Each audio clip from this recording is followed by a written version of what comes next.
అందుకనే తెలంగాణ బొగ్గని కార్మిక సంఘం కార్మిక వర్గం ఎవరైనా సరే తలెత్తుకొని సగర్వంగా నేను సింగరేణి కార్మికుణ్ణి అని జీవించే విధంగా ఉండాలని తెలంగాణ బొగ్గని కార్మిక సంఘం మొదటి నుంచి ప్రయత్నం చేస్తుందని ఈ సందర్భంగా తెలియజేస్తున్నాం.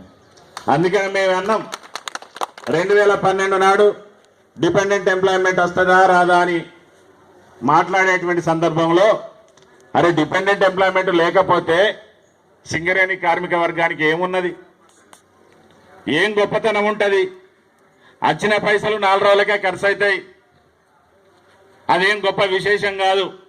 తన కొడుకున్నో అల్లున్నో సింగరేణిలో పెట్టించుకుంటేనే కార్మిక వర్గానికి గొప్పతనం.